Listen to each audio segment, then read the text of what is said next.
आक्रोश यात्रा मंच के सदस्यों ने ठाना है कि भारत में सनातन बोर्ड लाना है। आक्रोश यात्रा मंच के तत्वाधान में हुई बैठक, सभी सदस्यों ने शपथ ली कि भारत में अलग जगाना है, सनातन बोर्ड स्थापित करना है। राजीव प्रकाश मधुकर ये शक्तिवीर हैं, ये महादेव के सच्चे सेवक हैं, इसलिए दरभंगा में अलग जगाते हैं और अच्छा तो होगा ही। हम लोग केवल इस चीज का विरोध करेंगे, विरोध नहीं, हम एक ही चीज डिमांड करेंगे। हमारी मांग एक ही है आज के डेट में। बोर्ड की मांग के लिए आप लोग यहाँ पर बैठक कर रहे हैं, क्या इसमें निर्णय लिया गया और क्या इसका आगे का रणनीति आप लोग का है? देखिए, आगे की रणनीति यही है, बड़ा स्पष्ट है। स्पष्टता ये है कि भारत में सनातन बोर्ड का गठन होना ही चाहिए, अविलंब, तुरंत। अगर भारत के संविधान में मुस्लिमों का वक्फ बोर्ड बना, 1954 में नेहरू जी ने बना दिया, उसके बाद फिर जो है इंदिरा गांधी ने देश को रात में इमरजेंसी में धर्मनिरपेक्ष डिक्लेयर कर दिया, सेकुलर डिक्लेयर कर दिया संविधान में परिवर्तन करके। तत्पश्चात सोनिया गांधी आई पावरफुल होके, रिमोट कंट्रोल से सरकार चलाती थी और उस काल में वक्फ बोर्ड को असीमित अधिकार प्रदान कर दिए गए, जो राष्ट्रहित में घातक है। अब संविधान, चलो भाई सेकुलर देश है, बड़ी अच्छी बात है, हम सब धर्मनिरपेक्ष देश में रहते हैं। तो स्थिति ये है हमारे धर्मनिरपेक्षता में कि हम भारत के संविधान के अंदर जब धर्मनिरपेक्ष हैं, ये भाई सनातन धर्मियों का अधिकार कहाँ है? धर्म के आधार पे बोर्ड बना दिए, मुस्लिमों को दे दिए। तो भाई हिंदू लोग जो यहाँ के बहुसंख्यक हैं, सनातन धर्मी हैं, उनका बोर्ड बनना चाहिए कि नहीं? बनना चाहिए। इसमें तो कोई हमारा डिमांड, हमारे मौलिक अधिकार, हमारे जनतांत्रिक व्यवस्था, हमारे संविधान के अंतर्गत है। ये तो पहले ही कर देना चाहिए था। ये सब क्यों नहीं किया इन लोगों ने? तो मैं तो गलती नेहरू जी पे डालूंगा, मैं गलती उसके बाद में इंदिरा जी पे डालूंगा, और उसके बाद गलती डालूंगा सोनिया गांधी पे, इन सब पे गलती डालूंगा। मनमोहन सिंह पपेट प्रधानमंत्री, पूछो दिया सोनिया गांधी बोला और उसने उसको साइन करके वो अध्यादेश जारी हो गया देश में। साहब, लोकतंत्र में ऐसा होता है। अभी लोकतंत्र में क्या होता है? अब जैसे कि वक्फ बोर्ड को हटाना था तो बिल लाया गया, संसदीय प्रणाली प्रजातंत्र के अनुसार बिल लाया गया। कुछ लोगों ने विरोध किया, जो होना स्वाभाविक था, तो भाई उसकी एक बोर्ड की गठन हो गई। तो अब हम लोग सोचते बोर्ड का गठन हुआ, डेली जुट्टन लाटन होता है, उसमें हिंदू पक्ष और मुस्लिम पक्ष दोनों लड़ते हैं, कोई समस्या का निदान नहीं हो पा रहा है। तो अब हमारा एक ही डिमांड है, तुम लोग बोर्ड में अपनी समस्या का निदान जैसे करना है करो, लेकिन आम जनता को अब सनातन बोर्ड बना के सरकार दे दे। मोदी जी से आग्रह है। सनातन बोर्ड की गठन की बात कर रहा है, हर बोर्ड की गठन के लिए एक प्रक्रिया होती है, तो उस प्रक्रिया में आप लोग अभी कहाँ तक पहुँचे हैं? सर, प्रक्रिया तो महासंतों के सम्मेलन ने शुरू कर दिया है, इनकलाब हो गया है, क्रांति का आगाज हो गया है पूरे राष्ट्र में। अब क्या है? अब जगना है हर डिस्ट्रिक्ट मुख्यालय में, हर गांव में। लोग क्यों नहीं जगेंगे? ये आपके अधिकार की बात है। हजारों साल से, आपका सैकड़ों साल से सनातन धर्मियों का शोषण हुआ है। आगे क्या रणनीति रहेगी आपकी? हमारी रणनीति यही है कि राष्ट्र जो करवट ले रहा है, राष्ट्र जो नव दिशा की ओर बढ़ रहा है, उस नव दिशा का हम स्वागत करते हैं, उस सूर्य का स्वागत करते हैं। ये सकारात्मक ऊर्जा का कार्य हो रहा है। ये पूरे देश में किसी को भी इसका विरोध करने का मैं नहीं समझता हूं कि ये कोई विरोध कोई करेगा, और न उन्हें ये हक है कि इसका विरोध करें। हम बहुसंख्यक हैं, हम हिंदू हैं, हम सनातन धर्मी हैं। हमारा वक्त, हमारा जो है सनातन बोर्ड, अब मोदी जी आप कृपा करके अविलंब दे दें। 1 महीने के अंदर, 2 महीने के अंदर, जो भी होता है सुविधा, 3 महीने के अंदर भी अवश्य दे। चलिए मधुकर जी, बताइए, भारत देश में सनातन बोर्ड की मांग को लेकर आज बैठक की गई है, क्या कहेंगे इस पर? देखिए, ये आक्रोश यात्रा मंच के तत्वाधान में यहाँ पे सभी संगठन के लोग आज एकत्रित हुए और बैठक विचारणीय चिंतन मंथन और विचारणीय बैठक हुई है। देश में जिस प्रकार का माहौल है, मुस्लिम वक्फ बोर्ड को लेकर यह जो वक्फ बोर्ड हम सनातनियों के लिए खतरा साबित हो रहा है। आने वाला समय हम लोगों का बहुत ही पहाड़ जैसा होने वाला है। इसके लिए जब भारत में एक संविधान है तो उसके अलावा दूसरा संविधान क्यों, इसका मैं घोर निंदा करता हूँ। दूसरी बात कि अगर वक्फ बोर्ड भारत के अंदर चलता है तो सनातन बोर्ड क्यों नहीं। अगर सनातन बोर्ड होगा तो इतने लोग जो धर्म परिवर्तन करते हैं उस बोर्ड के माध्यम से हम लोग धर्म परिवर्तन नहीं होने देंगे। दूसरा कि जो बड़ा जो लैंड जिहाद हो रहा है, बड़ा जो जमीन है उसको जिहाद करने वाला वक्फ बोर्ड के माध्यम से जो कर रहा है, अगर हमारा सनातन बोर्ड होगा तो उसे हम लोग रोक सकते हैं। दूसरा लव जिहाद जो हो रहा है वक्फ बोर्ड के सोची समझी साजिश के तहत, उसे हम लोग अगर हमारा सनातन बोर्ड होगा तो हम लोग उसे रोकने का प्रयास करेंगे। और यह भारत देश में केवल सनातनियों का भारत है, तो इस भारत देश में सनातन बोर्ड क्यों नहीं।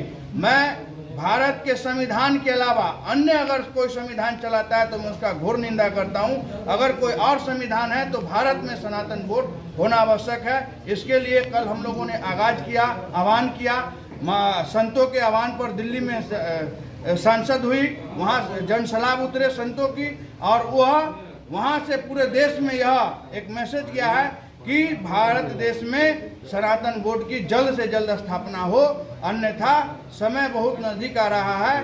जब तक सनातन एक नहीं होंगे, भारत का विविधता में एकता, भारत की विशेषता, तो हम सनातनियों को लाख विविधता है परंतु एकता होना बहुत जरूरी है। अगर हम लोग अब नहीं जागेंगे तो कभी नहीं जागेंगे, अब नहीं तो कभी नहीं। इसलिए जागो हिंदू जागो और भारत में सनातन बोर्ड का आविष्कार गठन करने में अपना सहयोग प्रदान करो। शायद आपको जानकारी होगी, विषय है ये एक लड़का नहीं, कितने लोग, कितने हिंदू को गैर हिंदुओं के द्वारा काटा गया है। और ये सारा जो है ये इसकी ताकत वक्फ बोर्ड है।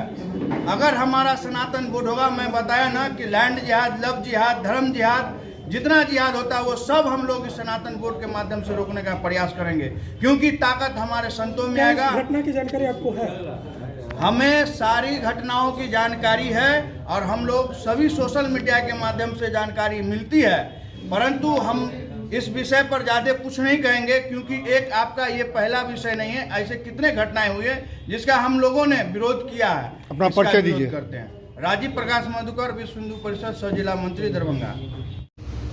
वैसे समय में हमारे ये जुझारू भामा साथी जिन्होंने जैसे आज संकल्प ले रहे हैं कि सनातन बोर्ड होना चाहिए, तो अपनी जान खेल करके, तन मन धन सब दे करके उस अकबर को जैसे यहाँ से परास्त करके भगाए, तो अभी वक्त वही आ गया। हम भामाशाह के पुत्र हैं, हम महाराणा प्रताप के पुत्र हैं, हम बिहार के जैसे आपके बाबू कुंवर सिंह के पुत्र हैं।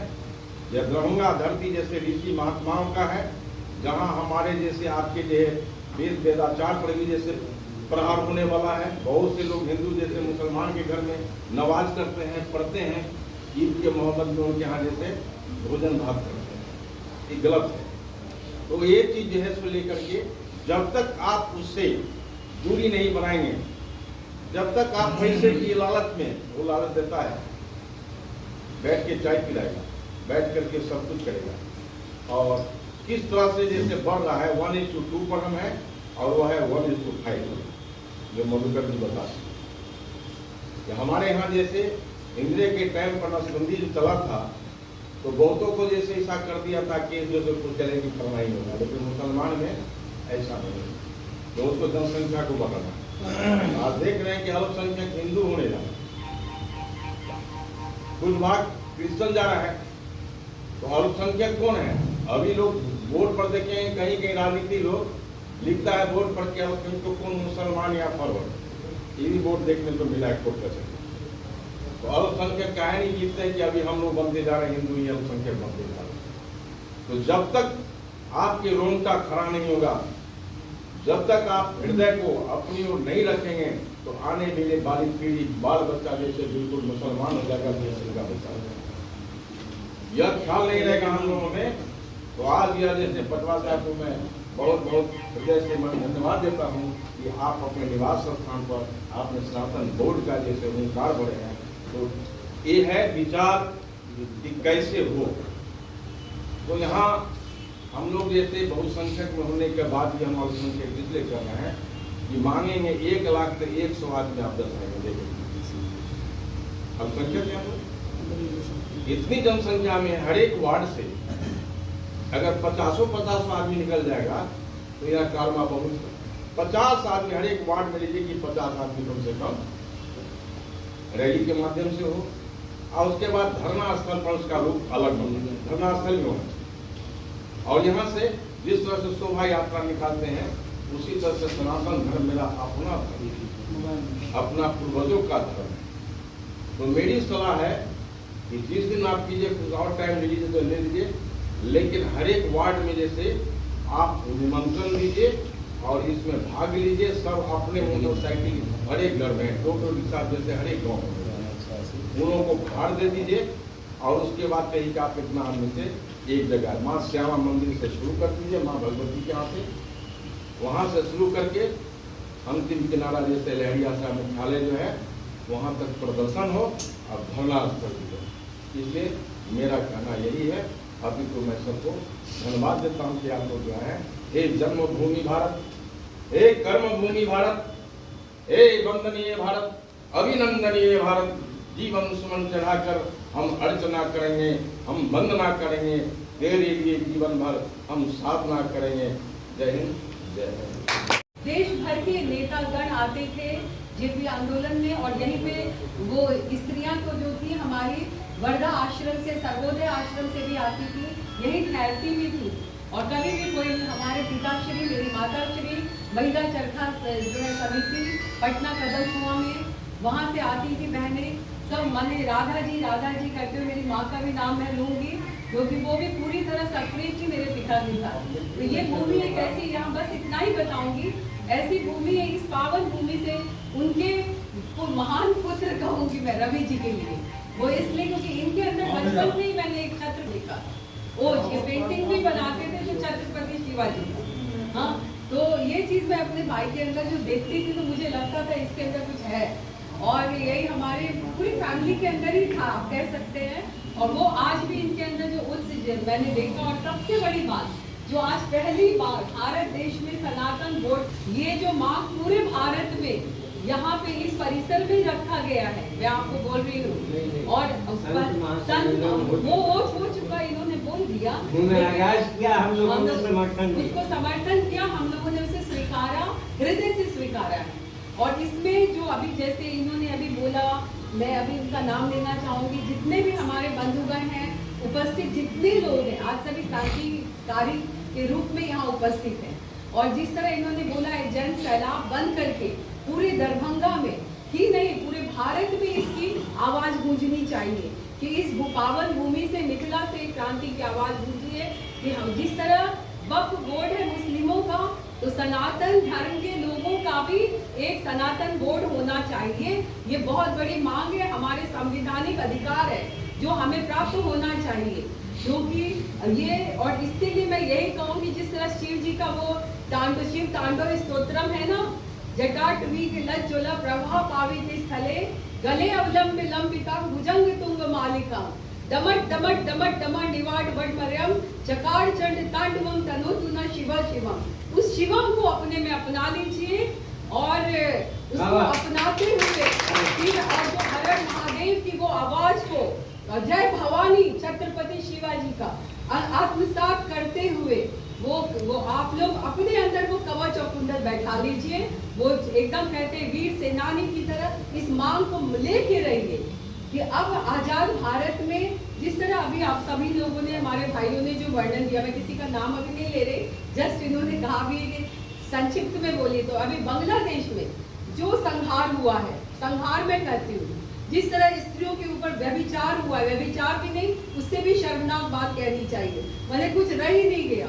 कनाडा में आपने देखा कि भारतीय मंदिरों के ऊपर जो आक्रमण हुआ, हाँ ये हिंदू मंदिर, मैं कनाडा भी गई थी, वहाँ हिंदू मंदिर गई थी, मैं देख के बहुत खुश थी। कभी आज से कई वर्ष पूर्व में गई थी, शायद 2016 में, तो जो मैंने वहाँ पे मैं बहुत खुश थी, कह रही है इतना अच्छा मंदिर है, इतने अच्छे पुजारी लोग हैं। बट अभी जो स्थिति है उसमें वहाँ के जो कि सारे लोग इस तरह से, यानी कि पूरे वर्ल्ड में, दुनिया भर में जिस तरह ये इतना कमजोर आपको समझा जा रहा है, धीरे धीरे ये कौन सा रूप ले लेगा। तो ये जो अभी कहा जा रहा है एकता, हम एक हैं, हम नेक हैं और हम एक सनातनी पूरे सूत्र में एक साथ बंद करके ही आगे बढ़ेंगे। और सनातन बोर्ड की मांग को एक ऐसी मांग बना लीजिए कि देना ही पड़ेगा उनको, और इसी साल इसको लेके रहेंगे, ये आप लोग सोचिए। और एक चीज आपसे सबसे बड़ी बात कहना चाहूंगी, मैं ज्यादा नहीं बोलूंगी कि इसका जो नियम अभी बोला गया है ना, कैसे कैसे इसकी कार्यकारिणी होगी, इस अभी जो हम लोगों ने प्रण लिया, उस प्रण के तहत मैं कहना चाहती हूँ कि मैं भी अंदर से थोड़ी वो भावना में वो हो जाती हूँ। मुझे लगता है कि ये क्रांति बहुत जरूरी है और इसमें कोई ये विभेद की बात नहीं है, ये न्याय की बात है। जैसे दो भाई होते हैं एक परिवार में, और आज़ादी के बाद हम लोग जिस तरह हमारा विभक्त हुआ देश, 1954 में पंडित जवाहरलाल नेहरू ने वक्फ बोर्ड की स्थापना की, तो ये सब जो है उसी समय ही हो जाना चाहिए था। ये तो वही हुआ ना कि जिन्ना की मार्ग पे हम जो गांधी कहते थे कि हमारी लाश पे पाकिस्तान बनेगा, वो हार गए, सब हार गया, पाकिस्तान बन गया।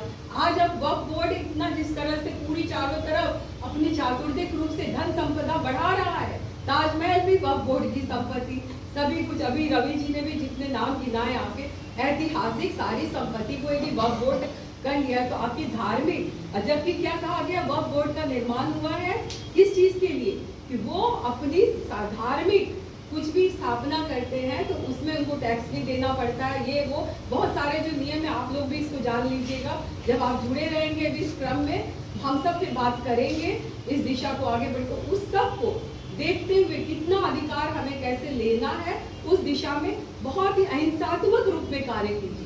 और हमारी जो सत्य की मांग है, तो दो भाइयों में दूसरा जो कि अल्पसंख्यक का बहुसंख्यक है, तो ये सब सत्य की मांग होनी चाहिए कि अब किसको ये मिलना ही चाहिए और हम इसे लेके रहेंगे। तो एक बार जोर से बोलिए, वंदे मातरम, वंदे मातरम, भारत माता की जय, इंकलाब जिंदाबाद, जय मिथिला, जय मिथिला। अभी दरभंगा टावर पर भूसाचा मार्केट में सनातन बोर्ड को लेकर के बैठक की गई है। किस तरह का बैठक की गई है, क्या इस पर निर्णय लिया गया है, क्या आपका अपना विचार है? देखिए, भारत देश में ये सनातन का जो हम लोग का बोर्ड का मांग किया गया है, गठन हो, इस पर हम माननीय प्रधानमंत्री से यही कहेंगे कि हम लोग को सनातन का भी एक गठन हो बोर्ड का। और बाकी यहाँ का जो भी हम लोग के सनातनी हैं उनसे भी एक मैसेज देना चाहते हैं कि जैसे मुस्लिम का बोर्ड है, उसका क्या है, मुस्लिम को भी वक्फ बोर्ड बना है, उसी टाइप से दूसरे जैसे अपने हिंदू का जो जगह है, जो मंदिर है, बहुत ऐसा ऐसा स्थल है जिसपे वो अपना हकदार समझते हैं, हक बनाते हैं और उसको कब्जा करने का काम करते हैं। तो ये आज ऐसा कर रहे हैं, आगे समय में कुछ और भी इससे बेहतर करे, तो इसलिए हम लोग को हिंदू को भी जागना चाहिए और इसमें अपना जो मांग है हम लोग का सनातनियों का, जो उस पर हम लोग का लग करके इसको हम लोग को मांग पूरा करना चाहिए और देना चाहिए। आग्रह करते हैं माननीय प्रधानमंत्री से भी हम लोग को भी ये सनातनीय बोर्ड का मांग हो और हम लोग को देने का कष्ट करें। अपना नाम बताइए। महिला मोर्चा के, भाजपा के महिला मोर्चा जिला अध्यक्ष सपना भारती। मानवता व अध्यात्म के विरल संग्राम थे पत्रकार विनय अग्रवाल। प्रोफेसर जयशंकर जन सरोकार के लिए प्रतिबद्ध रहे, आजीवन निर्भीक पत्रकारिता के आदर्श बने रहे विनय बाबू। उक्त बातें बंगलागढ़ स्थित डेंटल सेवा सदन परिसर में प्राकृतिक चिकित्सा योग संस्थान तथा आई पैथ लैब के संयुक्त तत्वाधान में प्रख्यात पत्रकार विनय कुमार अग्रवाल की 13वीं पुण्यतिथि पर आयोजित श्रद्धांजलि सभा सर निःशुल्क चिकित्सा शिविर की अध्यक्षता करते हुए मां श्यामा मंदिर न्याय समिति के उपाध्यक्ष प्रोफेसर जयशंकर झा ने कही।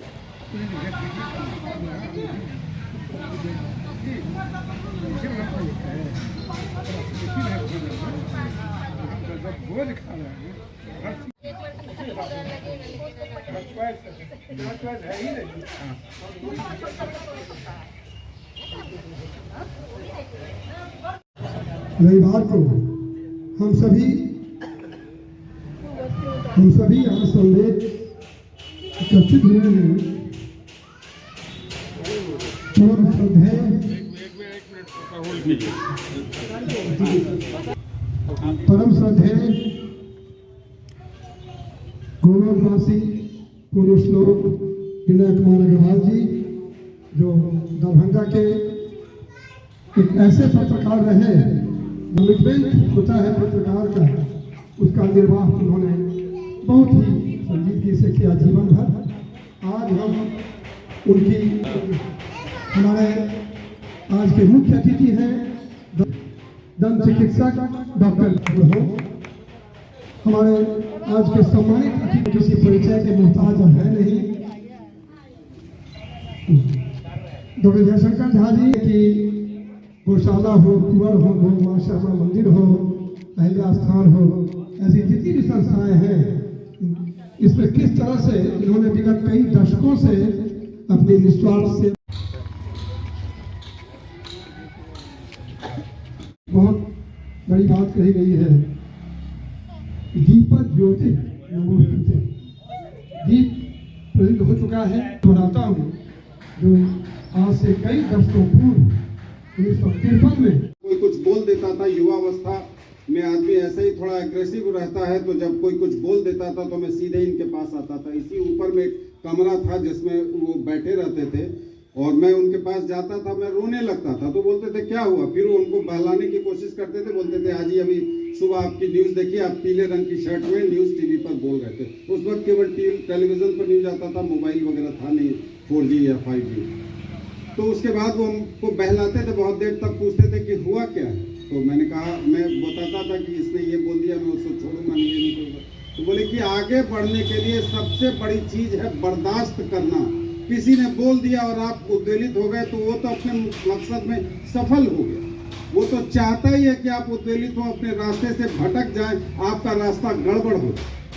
मेरा हाथ जब वो पकड़ते थे इस तरह, तो बहुत देर तक छोड़ते नहीं थे, अपनी पीड़ा भी बताते थे। कुछ ऐसी बातें थी जो अपने बच्चों से शेयर नहीं करते थे, लेकिन मुझे बातें बताते थे और फिर मैं उनको सांत्वना देता।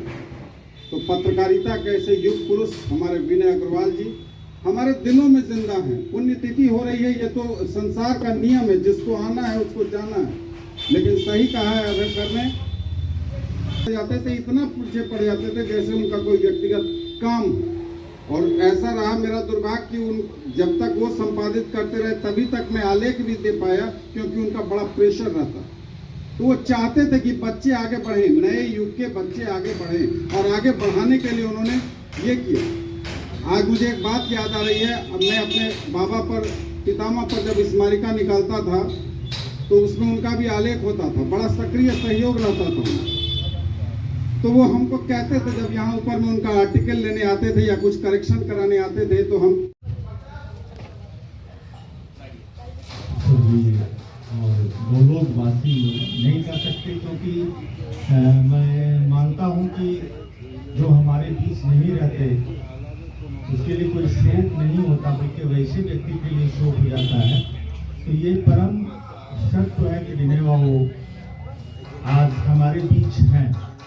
कहीं ना कहीं हम लोग उनको इस तरह से देखते हैं, मानते हैं और जानते हैं कि उनकी जो आभा और औरा जो होती है वो हमारे बीच रहती है, और उनसे हम हर वक्त कुछ मार्गदर्शन उनके बिहाफ में शब्द में करते रहते हैं। इस तरह का एक बीड़ा उठाया था समाज के उत्थान के लिए, पत्रकारिता के उत्थान के लिए, और वह आगे धीरे धीरे बढ़ रहा है। और इसको बढ़ाने में डॉक्टर अंजू अग्रवाल और उनके जो पुत्र हैं इस तरह के कार्यक्रम को आगे बढ़ाते रहता है और समाज सेवा में लगी रहती हैं। तो सबसे पहले मैं विनय बाबू के चरणों में अपना प्रणाम निवेदित करता हूँ। साथ ही साथ हमारे आज के जो मुख्य अतिथि हैं गुरुदेव तरुण बाबू सोनी जी और गणमान्य पत्रकार बंधुगण, सबों का इस सभा में स्वागत है। साथ ही साथ विनय बाबू में एक खासियत थी और मुझे उनका एक शब्द बड़ा निराला लगता है।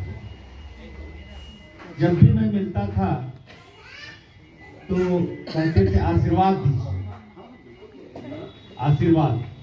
दीजिए। यह शब्द एक ऐसा शब्द है कि हमारे आचार्य श्री भी कहते हैं कि आशीर्वाद दिया नहीं जाता है, आशीर्वाद लिया जाता है। और जब हम आशीर्वाद किसी से लेते हैं तो हमारा तन मन यौवन स्वास्थ्य सब अग्रसर बढ़ता है, यश बढ़ता है, कीर्ति बढ़ती है। और कहते भी हैं कि अभिवादन शीलस्व चत्वारि तस्य वर्धन्ते। तो श्रद्धांजलि का अध्यक्षता कर रहे हमारे अभिभावक एवं मंचासीन सभी व्यक्ति, एक पत्रकार के साथ साथ सामाजिक सरोकार से जुड़े हुए व्यक्ति विनय बाबू थे। 2001 में जब मैं इतिहास विभाग में स्नातकोत्तर का छात्र था और रत्नेश्वर जी के द्वारा कार्यक्रम किया गया था, उस दौरान हमारी इनसे पहली मुलाकात हुई थी। इस अवसर पर हम उनके प्रति श्रद्धासुमन अर्पित करते हैं। ये आज हमारे पिताजी स्वर्गीय श्री विनय कुमार अग्रवाल जी की 13वीं पुण्यतिथि है, जिसपे हर साल जो हम कैंप करते हैं, अपने प्रोफेशन के जो हम लोग को शिक्षा मिली है, गरीबों की सहायता करना, तो उसके हिसाब से हम लोग हर साल कैंप लगाते हैं। उस कैंप में सभी मरीजों का मुफ्त में इलाज होगा, जितनी दवा की जो ज़रूरत होगी वो दिया जाएगा। साथ ही हमारा एक लैब डायग्नोसिस है, उसमें उसके लड़के बैठे हैं जो सबों का खून जो टेस्ट कराना चाहते हैं, उसका टेस्ट भी मुफ्त में किया जाएगा। इस तरह से एक समाज में एक अवेयरनेस प्रोग्राम भी हो जाता है कि लोग अपने स्वास्थ्य के प्रति सचेत हों। इसके लिए हम लोग ने ये हर साल अपने तरफ से ये कार्यक्रम हम लोग करते हैं। कहाँ पर कर रहा है? ये बंगलागढ़ नीम चौक पे हमारा क्लिनिक है, डेंटल सेवा सदन, और उनका घर भी है, तो वहीं पे हम लोग करते हैं। कमा पुण्यतिथि मना रहा है? ये 13वीं पुण्यतिथि है। अपना परिचय दीजिए। मैं डॉक्टर अंजू अग्रवाल, श्री विनय कुमार अग्रवाल जी की बड़ी बेटी। 3 साल पहले खेलने रहे तो वही के लिए यही मिला है कैंपे में 3 साल पहले कैंपे में मिला। हाँ।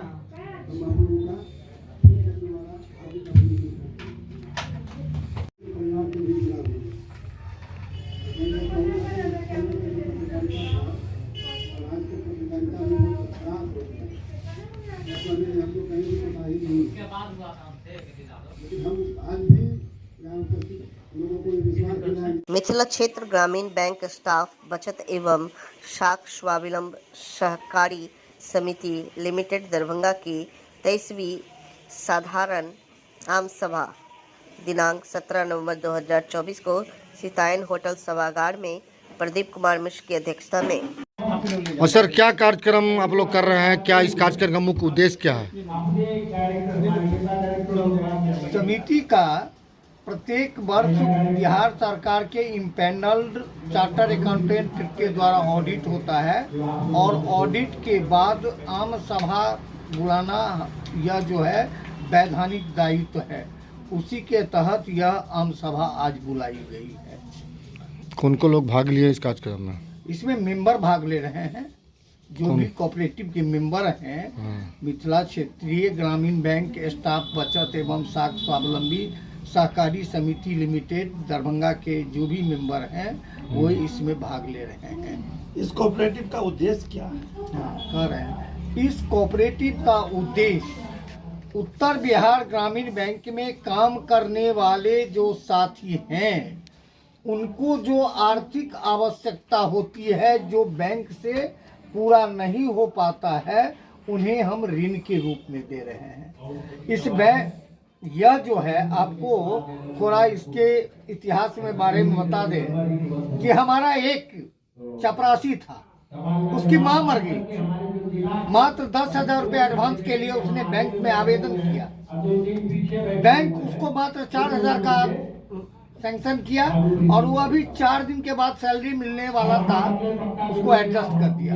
मैं जनरल सेक्रेटरी था, मैंने पूछा कि भाई ऐसा क्यों किए, मैंने चेयरमैन से जब पूछा, बोले कि प्रावधान नहीं है। तो प्रावधान नहीं है तो फिर आपने 4000 क्यों किया? बहुत तरह की बात हुई, तो चेयरमैन का सैंक्शन किया हुआ नोट वहीं पर उसके टेबल पर मैंने फाड़ दिया और उसी दिन मैंने शपथ खा लिया कि अब मैं स्टाफ के लोन के लिए कभी भी प्रबंधन से नहीं कहूँगा। और अभी तक राइट फ्रॉम 1998 टिल डेट हम आज तक कभी भी मैनेजमेंट को अपने मेंबर के लोन के लिए बात नहीं की। हम 11 आदमी से इस कोऑपरेटिव की स्थापना किए 1,10,000 से। और आपको जानकारी होनी है चाहिए कि रिपोर्ट में अभी हमने आप लोगों को दिया है, हमारा जो है वर्किंग कैपिटल 8 करोड़ 74 लाख से ज्यादा हो गया। हमारा सरप्लस अपना पूंजी 2 करोड़ से ज्यादा हो गया। हमारे यहाँ डिपॉजिट जो है 17 करोड़ से भी अधिक है। हमने 9 करोड़ से अधिक लोन दे रखा है। और जब से इस कोऑपरेटिव की स्थापना हुई कभी यह कोऑपरेटिव नुकसान में नहीं हुआ चला। और अभी भी हम लोग 28 लाख का प्रॉफिट इस फाइनेंस में जो 2023-24 फाइनेंशियल ईयर था उसमें 28 लाख का प्रॉफिट हमारे। अब यह जो है पहले यह 1 जिला से स्टार्ट हुआ था, दरभंगा जिला से, बाद में 8 ग्रामीण बैंक मिला तो यह 18 जिला इसका कार्य क्षेत्र हो गया। और अभी सरकार की पॉलिसी है कि 1 राज्य 1 ग्रामीण बैंक, तो इसके तहत पूरे राज्य में इसका प्रसार होगा। जैसा कि आपने सुना होगा कि अब पूरे बिहार में यह कोऑपरेटिव काम करेगी और हमारा बायलॉज भी जो है वह संपूर्ण बिहार राज्य के लिए है।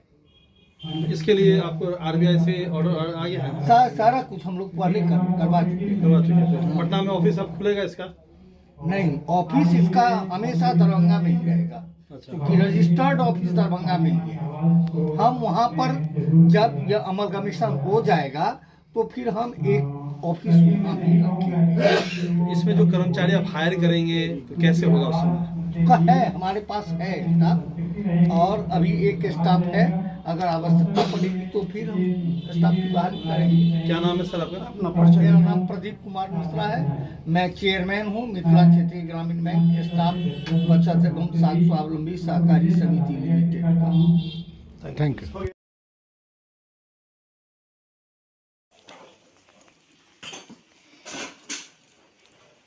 अपने आरक्षण की मांग को लेकर बिहार पान महादलित कोऑर्डिनेशन कमेटी पटना तथा दरभंगा प्रमंडल पान महादलित कोऑर्डिनेशन के संयुक्त तत्वाधान में पान महारैली कार्यक्रम का आयोजन किया गया।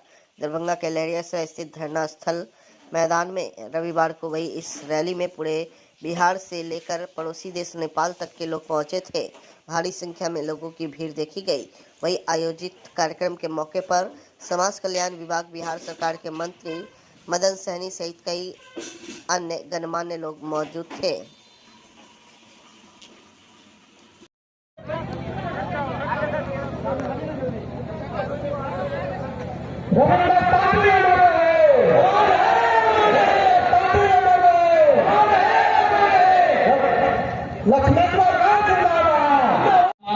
राजीव पाल जी, बड़े भाई मुकेश ताते जी, दूर दराज से पूरे बिहार के कोने कोने से आए हुए सभी सम्मानित गार्जियन, बुजुर्ग, बड़े भाई, सभी को मिथिला की धरती पर चंपारण की धरती से आए हुए शत्रुघ्न कुमार दास का सादर वंदन, अभिनंदन, प्रणाम।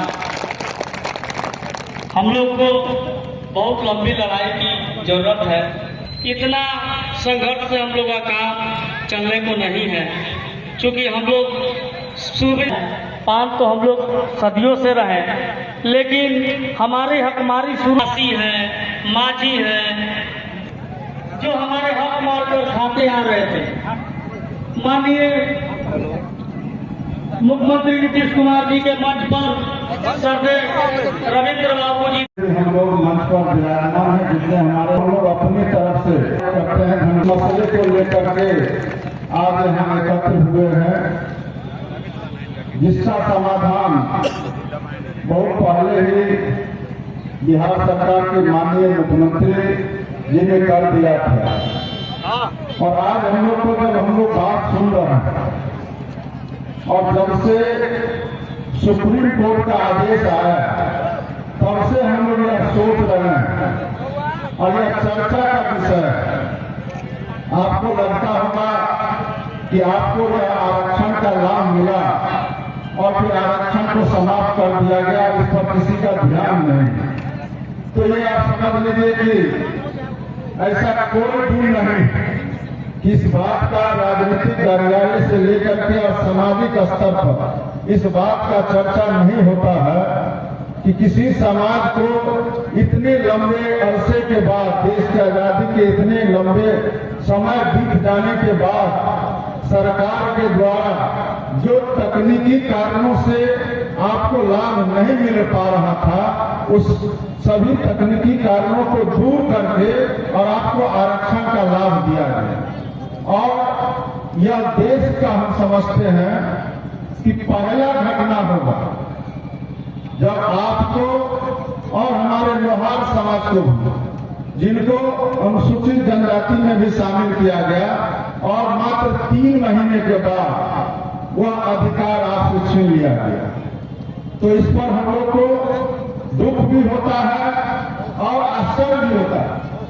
9 साल के बाद छीन लिया गया सुप्रीम कोर्ट से, तो यह दुख का भी विषय है, आश्चर्य का विषय है। लेकिन अब इसके लिए हम लोग जो हमारे यह आयोजन करता है, 5 समाज के जितने हमारे प्रबुद्ध नागरिक हैं, हमारे नेतागण हैं, हम सभी लोगों को पता है।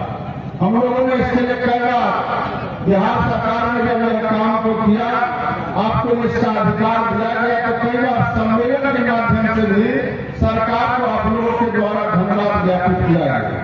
आज फिर से आपको यहाँ आना पड़ा है, तो हम लोग तो यही कहेंगे कि खास करके हम लोग माननीय मुख्यमंत्री नीतीश कुमार जी के बारे में आप भी अवगत है, हम लोग भी अवगत है।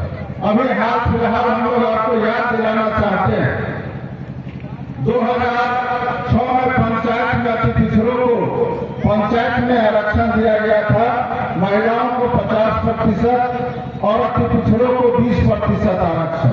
और 2007 में भी फिर नगर निकाय में भी आरक्षण दिया गया। और 3 चुनाव हो जाने के बाद हाईकोर्ट ने आदेश दिया कि इन आरक्षण को समाप्त किया जाता है और आप चुनाव अगर कराना चाहता है निर्वाचन आयोग तो बिना आरक्षण का करा सकता है। और आप सबको मालूम है कि हम लोगों ने इस मामले को लेकर के गांधी मैदान में हम लोगों ने धरना दिया, जितने भी हमारे पिछड़ा समाज के लोग थे, और उसमें यही मकसद था कि जो माननीय मुख्यमंत्री जी ने ट्रिपल टेस्ट कराने का उन्होंने निर्णय लिया, और उस समय तत्कालीन हमारे जो नवीन आया थे हम लोग के पार्टी के नेता, उनको अति पिछड़ा आयोग का अध्यक्ष बनाया गया और सभी जिला में उनको भेज करके उसका रिपोर्ट जमा करके, और जब तक यह रिपोर्ट नहीं गया और यह तय नहीं हुआ कि जो लोग को आरक्षण का लाभ मिला हुआ है वो सारे जाति के लोग हमारे इस चुनाव में भाग लेने के, नगर निकाय में चुनाव होना था और उसके बाद ही चुनाव हुआ। तो जो काम माननीय मुख्यमंत्री जी करते हैं या जो हक अधिकार किसी को भी देने का काम करते हैं, उसमें कभी समझौता करने का या पीछे हटने का काम वो नहीं करते। तो यह खासियत हमारे नेता, हमारे माननीय मुख्यमंत्री जी में है। लेकिन यहाँ सवाल उठता है कि आप सारे लोग अवगत हैं कि कानून से हम लोग बंधे हुए हैं, और उसमें भी जो सर्वोच्च न्यायालय का आदेश है, तो यहाँ हम लोग जो हमारे यहाँ आयोजन करता है, हम सभी लोग यहाँ सिर्फ इतना ही कह सकते हैं कि सारा बिहार सरकार, चाहे माननीय मुख्यमंत्री जी हो, हम हो या संजय झा जी हो, लक्ष्मेश्वर राय जी यहाँ उपस्थित हैं, तमाम लोग आपके साथ हैं। और आने वाला समय में भी हम लोग आपको जरूर आश्वस्त करना चाहेंगे कि आने वाला समय में जो भी आपका निर्णय होगा, हम लोग तो माननीय मुख्यमंत्री जी से भी कहेंगे कि एक तकनीकी रूप से जो सक्षम लोग हैं, चाहे वो कानून के ज्ञाता है, उनका एक कमेटी बने और उसमें क्या समाधान हो सकता है और सुप्रीम कोर्ट का जो निर्णय आया है उसका क्या काट हो सकता है, इस बारे में हम लोग बैठ करके निर्णय ले। लेकिन एक बात हम लोग जरूर कहेंगे कि जो अधिकार आपको मिला और जो आरक्षण आपको मिला था, वह आरक्षण 100% आपको मिलना चाहिए था, मिला है। और आगे भी हम लोग इसके पक्ष में रहेंगे कि जो आरक्षण आपको मिला था और जो सुप्रीम कोर्ट के आदेश से स्थगित हुआ है या रद्द हुआ है, उसको फिर से बहाल करने के लिए आज सिर्फ आप दरभंगा में नहीं, हम लोग को जहां भी आवश्यकता पड़ेगा हम लोग आपके साथ रहेंगे। और सिर्फ रहेंगे ही नहीं, बल्कि जहां भी वो कार्य करना पड़ेगा, जहां हम लोग को अपनी बात रखनी पड़ेगी आपके तरफ से, वहां तक हम लोग बैठ करके बात करने के लिए हम लोग आपको भरोसा दिलाना चाहते हैं। एक जरूर तैयार हो और उस तैयारी करके हम लोग चलेंगे, कमेटी बना लेंगे, हम लोग समय लेंगे, मुख्यमंत्री जी से मिलेंगे। लेकिन साथ ही इतना जरूर कहेंगे, ये लड़ाई हम लोग को लड़ना चाहिए, लेकिन जो काम और जो अधिकार हम लोग को पहले से भी मिला हुआ, खास करके हमारे राज्य सरकार ने जो अधिकार हमको दिया है, जो सुविधा हमको दिया है, उस सुविधा से भी हम लोग अलग हो जाएंगे। हम लोग को कहीं से भी बुद्धिमानी नहीं लगता। सरकार ने अनेकों तरह का योजना चलाया है हमको कि ग्राम पंचायत राज बापू धाम चंद्रैया जहाँ से मुखिया रहा, अपनी लड़ाई का शुरुआत किया और उस चंद्रैया से उन्होंने प्रथम बिल्कुल ठोका और एक एक करके चला। और उनके साथ जन आंदोलन जब जुड़ा तो अंग्रेजों को लगा कि नहीं, अब ये नहीं रुकने वाला है, ये आंदोलन रुकेगा नहीं, ये अपना हक लेकर ही मानेगा। उसी तरह हम सभी लोगों को एकजुटता का प्रमाण देते हुए अपने हक अधिकार के लिए आप सबों से आग्रह है कि छलावे में नहीं आकर उचित निर्णय लेकर अपने लक्ष्य को प्राप्त करना है। जिस तरह द्रोणाचार्य ने अर्जुन से पूछा था कि अर्जुन तुम्हारे लक्ष्य में तुम्हारे क्या दिखाई दे रहा है, अर्जुन ने कहा कि गुरुदेव मुझे मछली का आग के सिवाय कुछ दिखाई नहीं दे रहा है। हम लोग का लक्ष्य है, मेरा लक्ष्य है आरक्षण, हम आरक्षण लेकर ही दम लेंगे। कोई मिथिला के धरती हम लोग, हमारा सौभाग्य है कि मिथिला की धरती से हम लोग इस चीज का आगाज कर रहे हैं और पुनः हम इस चीज का आगाज या तो हम लोग दिल्ली तक जाएंगे। ये मानने वाली बात नहीं है। जो चीज हमको 9 बरस लाभ दी, सब फैसिलिटी मिला, सब चीज को पाकर हम लोग खो दिया। खोने के बाद सीधी इस तरह का बात है कि हमको खाना परोस कर और विपक्ष द्वारा खींच लिया गया। इस चीज को हम बर्दाश्त नहीं करेंगे। हम भूखे पेट रहेंगे, पेट बांध कर रहेंगे, लड़ाई में कमी नहीं करेंगे। जरूरत पड़ने पर हम सांसद से लेकर विधानसभा से लेकर सांसद तक कुछ करेंगे। इसके लिए चाहे हमको जो हर्जाना करना पड़े, भरना पड़े। इसी बात के साथ श्री कृष्ण चेतना मंच दरभंगा के बारे में वार्षिक उत्सव कार्यक्रम के अवसर पर समाज के समग्र विकास में जातिवार जनगणना की भूमिका विषय पर विचार संगोष्ठी कार्यक्रम का आयोजन किया गया। दरभंगा के लहरियासराय स्थित प्रेक्षागृह दरभंगा स्टेडियम में रविवार को ज़रूरी सवाल है ये, क्योंकि ये समता, न्याय, बंधुत्व और संविधान का सवाल है। तो अगर हम वाकई चाहते हैं कि इस देश को लोकतांत्रिक रास्ते पर चलना है, संविधान के रास्ते पर चलना है, तो ऐसे कार्यक्रमों की बहुत ज़रूरत है और इसका विस्तार और होना चाहिए। कैसा कार्यक्रम? बहुत ही मैं आयोजकों का बहुत शुक्रगुजार हूँ कि उन्होंने इतनी बढ़िया और वाकई ये जो कार्यक्रम है वो बहुत महत्वपूर्ण मुद्दे पर था और ऐसे मुद्दों पर कार्यक्रम करने के लिए बड़ी हिम्मत चाहिए होती है। तो मैं तो बधाई देना चाहता हूँ श्री कृष्ण चेतना मंच को कि उन्होंने ये हिम्मत की जब आज की तारीख में आवासों पर पहरा लगाया जा रहा है उस दौर में। आप स्वतंत्र पत्रकार भी हैं, तो इसको कहाँ तक आप अपने स्तर से ले जाना चाहेंगे? हम लोग तो इसी पर काम कर रहे हैं, हम लोग रोज ही इस पर काम कर रहे हैं। ये कोई हमारे लिए एक दिन का या एक भाषण का या एक दौरे का मामला नहीं है। ये हमारा सोशल कमिटमेंट है। महिलाओं के सवाल पर, दलितों के सवाल पर, पिछड़े आदिवासियों पसमानदा के सवाल पर हमारी राय न कभी बदली है न कभी बदलेगी, जब तक कि इस पूरे तबके को न्याय, सामाजिक न्याय के दायरे में नहीं लाया जाएगा, इस देश में कभी भी पूर्ण लोकतंत्र नहीं आ सकता। सर, जातिगत गणना की मांग जोरों शोरों से उठ रही है, इस पर आपके क्या विचार? ये रुक नहीं सकता है, आज नहीं होगा तो कल होगा। आप इसको केवल टाल सकते हैं कुछ समय के लिए। तो मुझे बड़ा विश्वास है कि मुझे तो लग रहा है कि इसी जनगणना में हो जाना चाहिए था, लेकिन अगर इसमें नहीं होगा तो फिर इसके बाद जो अगला चुनाव होगा उसमें फिर से ये मुद्दा उठेगा और इसको अब दबाया नहीं जा सकता। जी, आपका परिचय सर? मेरा नाम नवीन कुमार है, मैं आर्टिकल 19 इंडिया का संपादक हूँ।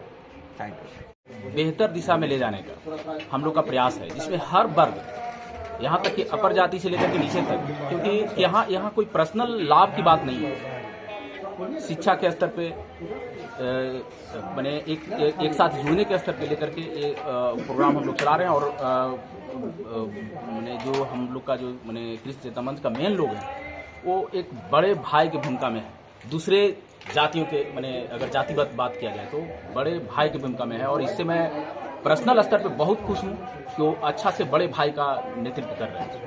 आपका परिचय? मेरा पूरा नाम डॉक्टर सूरज पासवान है और मैं एक पेडियाट्रिक्स हूँ। कार्यक्रम रखा गया है और क्या इसका उद्देश्य है?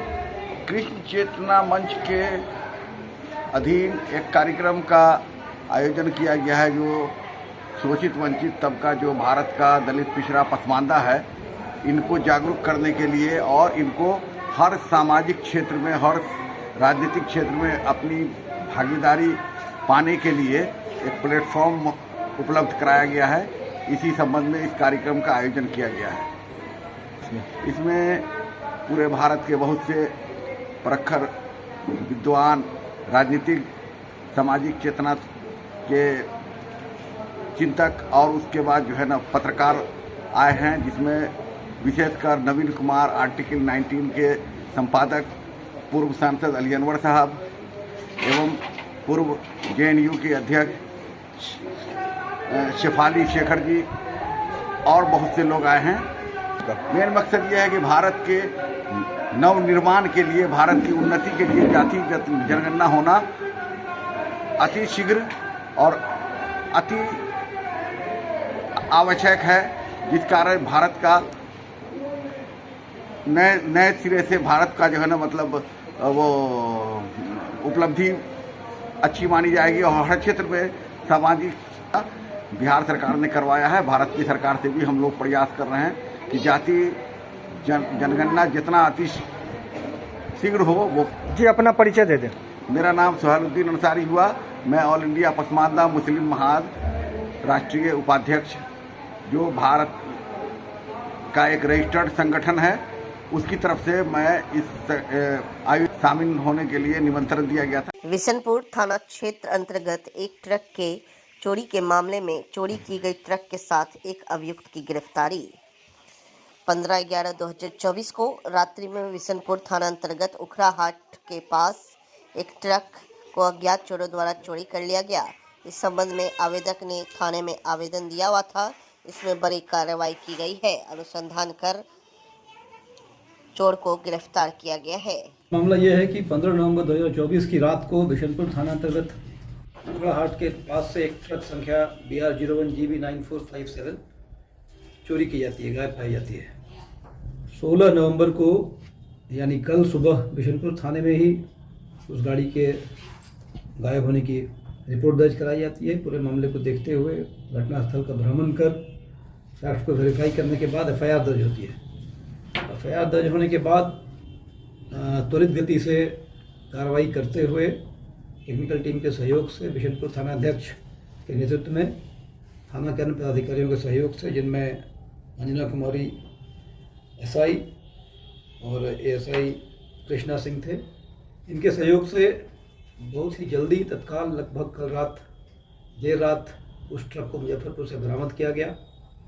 उस ट्रक को ले जाने के क्रम में एक दूसरे DCM गाड़ी, वो भी ट्रक ही था, उससे प्रयोग में लाया गया था। उस ट्रक से ये आए थे और दोनों ट्रक के साथ चले गए। एक और आदमी भी आगे थे जो रेकी कर रहे थे। पूरे घटनाक्रम को अच्छे से जांच पड़ताल की जा रही है। फिलहाल सफलता के तौर पर हम इसे देख रहे हैं कि एक जो मुख्य अभियुक्त था वो हमारे गिरफ्त में है, और दोनों वाहन, जो वाहन चोरी हुआ था और जिस वाहन को इसे चुराने में प्रयोग किया गया था, दोनों वाहन हमारे पास हैं, जिन्हें जब्त किया गया है। कुछ मास्टर कीज़ हैं जो हमारे पास हैं, मोबाइल है, और जो वाहन चुरा कर ले जाया गया था। उसमें GPS लगा हुआ था, उसे इन्होंने डिटैच कर दिया था, उसको GPS को बरामद किया गया है। सर इनका घर का क्या आपराधिक इतिहास ही सब है? एक ही व्यक्ति जो पकड़ाया है, इसका घर पूर्वी चंपारण है, थाना डुमरिया हाट। आपराधिक इतिहास के बारे में पता किया जा रहा है। ये लोग क्या बरामद हुए सेबू के पास से? बरामदगी में जो ट्रक चोरी हुई थी वो बरामद हुआ है। उसे ले जाने के लिए आगे उसे ले जाने के लिए एक DCM ट्रक है, वो भी बरामद हुआ है। एक मोबाइल है, स्मार्टफोन, कुछ कैश है लगभग 1000-1200 रुपये। मास्टर की हैं 5 और जिस गाड़ी को ले जाया गया था उसका GPS है। इसके अलावा एक फास्टैग भी है। क्या करते थे ट्रक लेकर? ये सब पूछताछ किया जा रहा है। ट्रक को ले आते थे बेसिक रूपांतरण करने के लिए। मुजफ्फरपुर में ही एक गैरेज है जिसका प्रयोग में लाया जाता था, वहाँ जाकर ये सब पेंट वेंट करके नंबर इत्यादि बदलते थे। उस आदमी से ही पूछताछ की जा रही है और उसके बाद इसे बेचा करते थे। इनके साथ कितने लोग? सड़क दुर्घटना में 1 की मौत, 3 घायल। दरभंगा जिला में कमतौल थाना क्षेत्र के माधोपट्टी और नेगार मोड़ के पास में NH 75 पर माधोपट्टी शिक्षक प्रशिक्षण कॉलेज चौक स्थित शनिवार की रात करीबन 8 बजे वाहन की ठोकर से एक बुजुर्ग की मौत हो गई।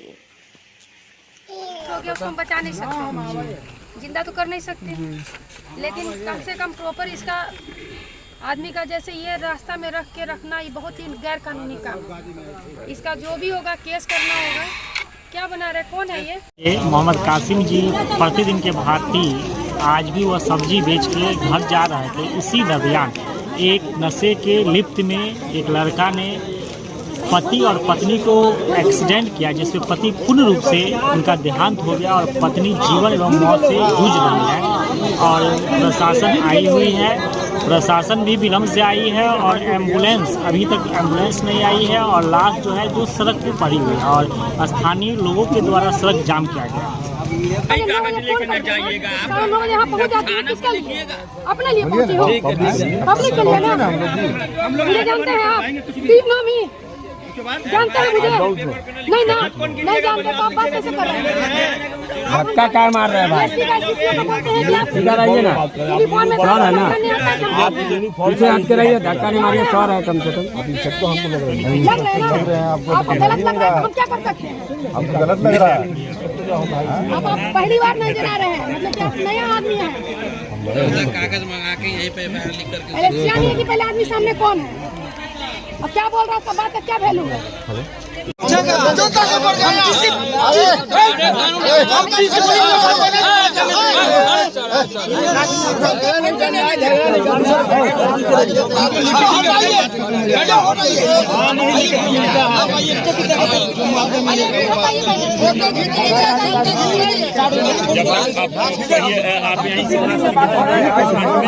पूरे जनता का फोटो ले लीजिएगा, हमको जेल में भेज दीजिएगा।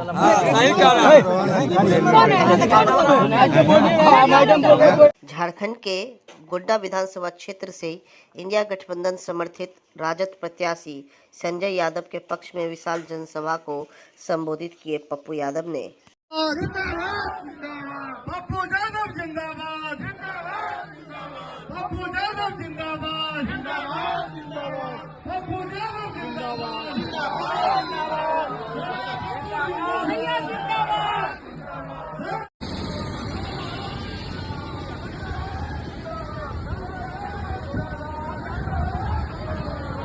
राजनीति को, गंदगी को खत्म करिए। वो सही इंसान नहीं है, वो बीच में छुरा सबको घुसता है, अपना आपको किसी का नहीं है, तो आपका क्या होगा? इसलिए आप उसकी चिंता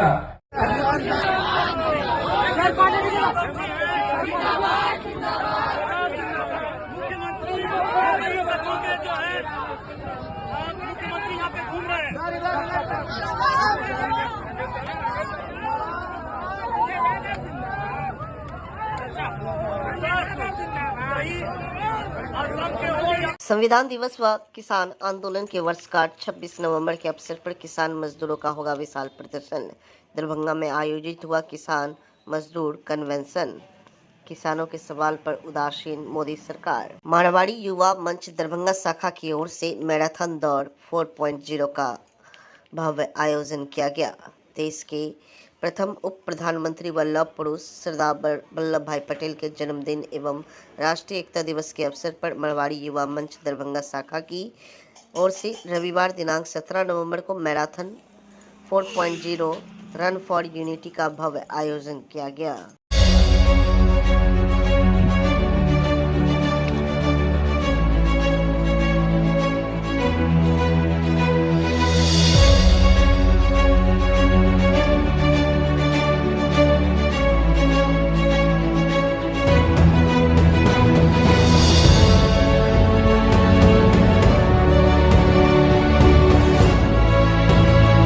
तमाम दरभंगा वासियों को मेरा नमस्कार। मैं रोशन सिंह, शांति विहार सेल से। आप सभी दर्शकों जो दरभंगा न्यूज़ 27 को देखते हैं उन सभी को मेरा प्रणाम। आज हमारे साथ हमारे प्रोजेक्ट के स्थान पे आए हुए हैं दरभंगा न्यूज़ 27 से, और यहाँ पे कुछ रिव्यू आपको दिखाया जा रहा है। दरभंगा के अंदर में बहुत सारे लोग ज़मीन को सर्च कर रहे हैं, और ज़मीन एक ऐसा एसेट है जिसको लेने से पहले आपको बहुत सारी चीज़ों को जानना जरूरी होता है। आज एक छोटी सी कीर्तिमान को पूरा करते हुए हम लोग दरभंगा में पिछले 1.5 साल से बहुत सारे लोगों को पोजीशन के साथ साथ रजिस्ट्री भी दिए हैं, और हमारा जो लोकेशन होने वाला है इसको आप कैमरा में देख ही रहे हैं। बाकी मैं आपको बता दे रहा हूँ, दरभंगा एयरपोर्ट से करीब 1.5 किलोमीटर की डिस्टेंस पे ये लोकेशन है, और यहाँ से मात्र 600 से 700 मीटर के डिस्टेंस पे न्यू दरभंगा रेलवे स्टेशन है। बाकी आपको सामने कैमरा में दिख रहा होगा, दोनों NH की कनेक्टिविटी हमारी इस प्रोजेक्ट से है। NH 57 है, NH 527 भी। आप NH 57 पे बगल में ही देख रहे हैं बद्रीनगर है, and DPS school, CPS school, teacher training centre and Zee Mount Litera school जो कि जी न्यूज़ की स्कूल है, ये भी हमारे दरभंगा शहर में आ चुकी है। और बहुत अच्छी बात यह है कि हमारे प्रोजेक्ट से मात्र 500 मीटर की दूरी पे माउंट लिटरा स्कूल आई है। तो आज मैं आपको बताने वाला हूँ, कोई भी व्यक्ति जमीन लेने से पहले देखते हैं कि हमारे फ्यूचर क्या होंगे, हमारे बच्चे के फ्यूचर क्या होंगे। एजुकेशन के लिए ज़्यादातर लोग जो है पहले तलाशते हैं कि ऐसी एरिया में जमीन ले जहाँ पे हमारी बच्चे की एजुकेशन अच्छा हो सके। दूसरी होती है कि कनेक्टिविटी। तो कनेक्टिविटी तो 2 NH की है, साथ में आप दरभंगा बस स्टैंड हमारे प्लॉट से मात्र 2 किलोमीटर की दूरी में है, एंड एयरपोर्ट भी 1.5 किलोमीटर की दूरी में है। और साथ में सबसे बड़ी बात होती है कि प्राइस की। तो रेट के मामले में आज दरभंगा के अंदर में तमाम तरह की फैसिलिटी के साथ यहाँ पे आपको पार्क मिलने वाला है, जो कि करीब 8 कट्ठे की एरिया में होने वाला है। 2 30 फीट की मेन रोड मिलने वाला है एंट्रेंस करने के लिए। गार्ड की फैसिलिटी मिलने वाला है, 20 फीट की main road, branch road, and पूरी टाउनशिप को, पूरी एरिया को 8 फीट की बाउंड्री वॉल से हम लोग कवर करके देने वाले हैं। और इसके साथ आपको मात्र 1400 रुपये पर स्क्वायर फीट की रेट में यहाँ पे जमीन आप लोगों को दे दिया जाता है। सबसे बड़ी बात है कि आप 25% पैसा दे के भी यहाँ पे बाई एग्रीमेंट जमीन अपना बनाते हैं, और रेस्ट अमाउंट जो टाइम है उस दरमियान में देके रजिस्ट्री लेते हैं। अब देखें, जिस एरिया पे मैं खड़ा हूँ ये हमारा कॉमर्शियल एरिया है, और यहाँ पे बड़े बड़े बिल्डिंगें बननी है, एंड तमाम तरह की ऐसी फैसिलिटी यहाँ पे मुहैया करा के दी जाएगी जिससे यहाँ फायदा मिले, बेनिफिट मिले। साथ में आप देखें आगे हमारे बहुत ही नज़दीक में NH की कनेक्टिविटी दिख जा रही है, जहाँ पे रोड पे गाड़ियाँ चलती हुई दिख रही है, एंड एयरपोर्ट की भी बिल्डिंग आपको दिख पा रहा है। एंड ये जो रोड है सीधा जो गई है, ये 30 फीट की मेन रोड है जिसपे हम लोग अभी चल रहे हैं। और यहाँ पे डेली की रेशियो देखा जाए तो करीब 10 से 20 कस्टमर डेली विजिट कर रहे हैं, एंड फाइनलाइज रूप से 5 से 10 प्लॉट डेली बुक हो जा रहा है। तो आप में से किसी व्यक्ति को अगर हमारे लोकेशन के बारे में जानकारी चाहिए या तो लोकेशन विजिट करना है, तो दिल्ली मोड़ के पास ही हमारा हेड ऑफिस है जो करीब 2000 स्क्वायर फीट की एरिया में है। आप ऑफिस आए, ऑफिस में आके आप डिस्कस करें एंड पोजीशन देखें, लोकेशन देखें, और फाइनल रूप से आप प्लॉट को बुक करें, एक बेहतरीन सी टाउनशिप में अपना आशियाना का घर बनाएं। तो चलिए मिलते हैं नेक्स्ट वीडियो में, तब तक के लिए आप सभी को मेरा नमस्कार। मैं रोशन सिंह, शांति विहार सेल से। हमारी भी यूट्यूब पे एंड फेसबुक पे चैनल है, आप जाके सर्च कर सकते हैं शांति विहार दरभंगा के रूप में, और ज़्यादा से ज़्यादा आप लोग प्यार दें। देख सकते हैं इस एरिया में कंस्ट्रक्शन का काम चालू है, एंड सारी ज़मीनें यहाँ पे बिक चुकी है। कुछ ज़मीनें हमारी टाउनशिप के अंदर में है, वो आप अपना बनाना चाह रहे हैं तो सही टाइम पे आए, पहले पाए वाली बात होती है। तो पहले आए और पहले ज़मीन को अपना बनाएं। Thank you.